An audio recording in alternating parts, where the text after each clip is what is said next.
Welcome to World History Notes, where I read from the book I wrote to teach world history to homeschoolers. A Bible believer looks at world history. You can find the book on lulu.com, amazon.com, or at the Bible Baptist bookstore, or just follow me here.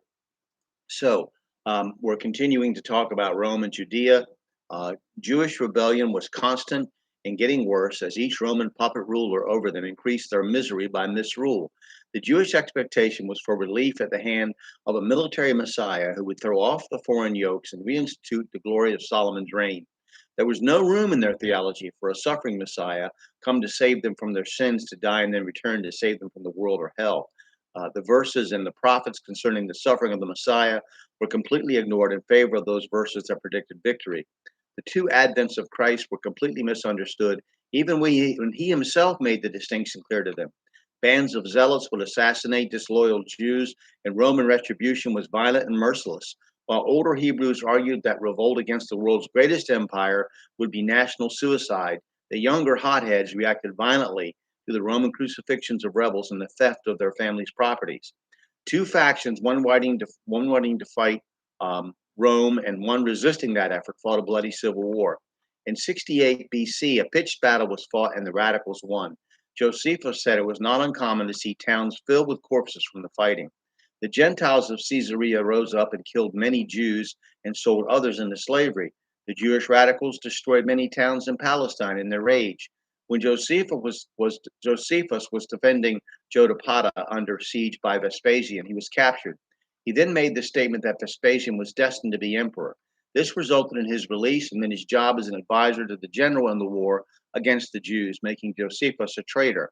When Vespasian left for Alexandria, Josephus stayed and accompanied Vespasian's son Titus to Jerusalem to lay siege to that city. Tacitus, Roman historian, claimed that 600,000 rebels were held up in Jerusalem. When the inhabitants of Jerusalem were starving, they made forays for food, and thousands of them were crucified when caught by the Romans. The siege lasted for 5 months, and the streets were clogged with corpses. Over 100,000 bodies were thrown over the walls. Some Jews swallowed gold coins, and tried to escape, only to be captured and have their bellies slit open to retrieve the money. When Titus took half the city, he offered liberal surrender terms, but they were rejected. Against his express orders, soldiers set fire to the temple and burned the wooden part of it completely. Some say it was an accident.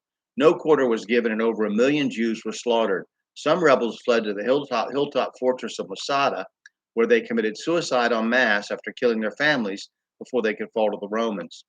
There was then scattered rebellions here and there, but for the most part, Rome was completely victorious.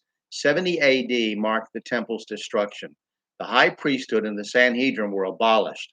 Another 1 million Jews fled and spread around the empire. The first dispersion or diaspora being 6 centuries or more before with the Babylonian captivity. There were already many Jews scattered around the empire, so much so that nearly 50 years previous to this, Strabo announced that they were everywhere. But this resembled a flood of refugees to every part of the empire. There was another revolt in 115 AD, and thousands of Jews were once again slaughtered in Egypt and Cyrene. But the last effort was under the leadership of Simon Bar Kokhba in 132. When that too failed, it was said that so many Jews were sold into slavery that the price of a Jew was less than that of a horse. Jews hid in ruins of the ancient city of Babylon. Within 100 years, it was said that only Jews lived in Babylon. But unlike virtually all ancient people, the Jews did survive as a people for 2,000 years, being harassed and murdered by nearly everyone they came in contact with. More proof of God's providence and for keeping them intact in spite of their rebellion. The Bible is replete with prophecies that God is not yet done with the Jewish people, and at the end of history, they play an important role. Um, the Jewish race has long been very involved in the history of the world, and as a dispersed people with no homeland, they were everywhere, bringing intellect and vitality to every culture in which they resided. It's been said that if 7 men were involved in some important event in human history, that at least 3 of them had to be Jews. They held positions of influence all out of proportion to their numbers in medicine, finance, entertainment, and all other fields of human endeavor.